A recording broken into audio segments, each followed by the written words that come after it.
first verse. And Moses answered and said, But behold, they will not believe me, nor hearken unto me, nor hearken unto my voice. For they will say, Yahweh hath not appeared unto thee. And Yahweh said unto him, What is that in thy hand? He said, what is that in your hand? And he said, A rod. He said, I got a rod. And he said, Cast it on the ground. And he cast it on the ground, and it became a serpent.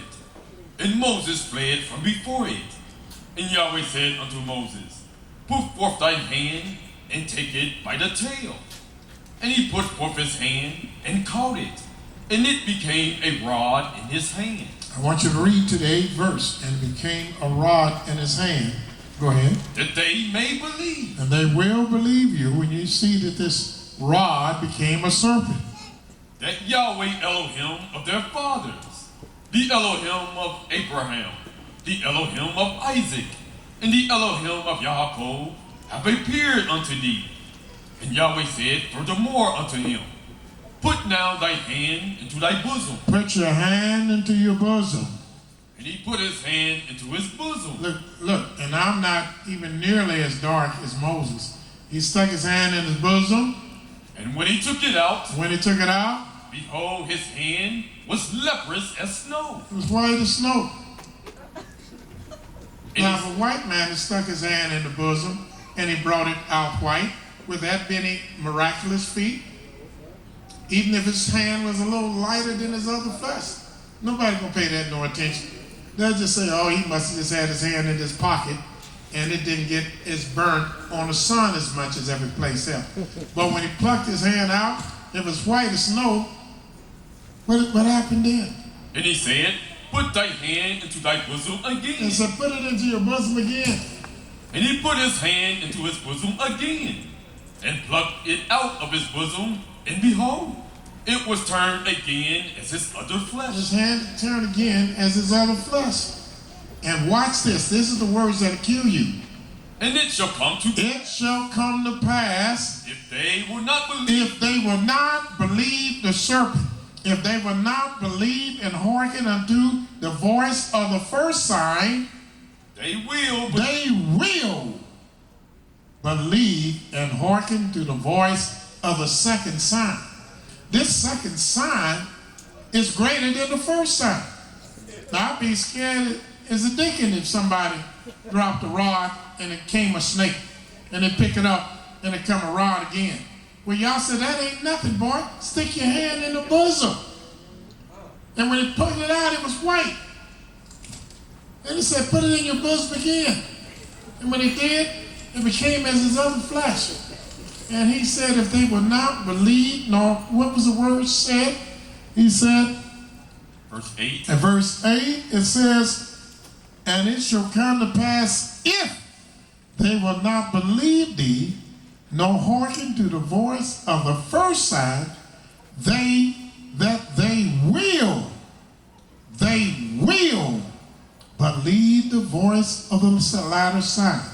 Why? Because the latter sign supposed to have been more significant, more greater, more bigger, more colossal, more prodigious than the first sign. That was the one that was of great magnitude. The latter sign supposed to supersede, be over and far above the first sign. They will believe the latter sign, which proves that Moses had to be a very dark-skinned man. How is he going to stand in front of a multitude and do this, and the people don't be totally shocked and astonished at this? His hand must have been almost black. You understand? All that sun he's in for 40 years. I went fishing. And out there with Simpson, just out there on the lake for about 5 hours, and I come out with a skin tone 5 different shades different. Look at that. Just 5 shades different. You understand? Just been on the lake for 4 or 5 hours. So you know what it will be like walking through the wilderness for 40 years? That sun on me. That melanin in his skin is black as a piece of coal. That's how you know Israel was black.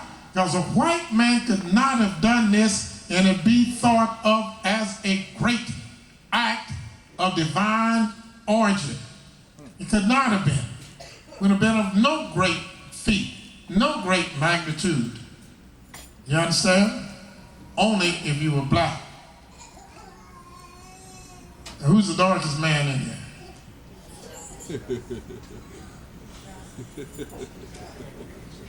Well, I see three of y'all. I ain't gonna point you out because y'all still might not like to be called black, so I ain't gonna have none of y'all stand up. There'll come a day y'all be proud, but right now y'all might get mad at me. Come and stand up, Smoke. Yeah, look at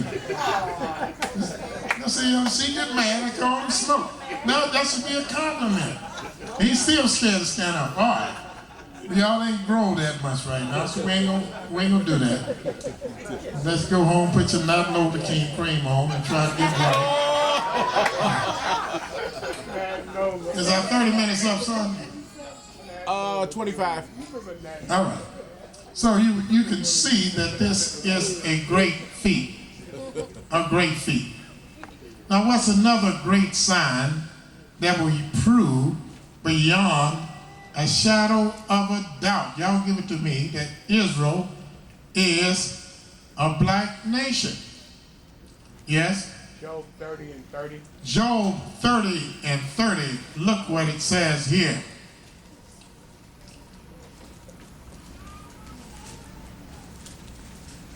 Job 30 and 30. You have Job, you have Moses, you have Job, you have Solomon, you have Israel, you have the Nazarites, you have the angels, and you have Yahweh to prove that Israel is a black nation. Look what Job testified in Job 30 and 30.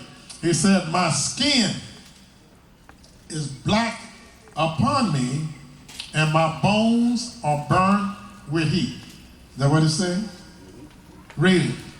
My skin is black upon me, and my bones are burned with heat. Now, how is a white man going to turn black?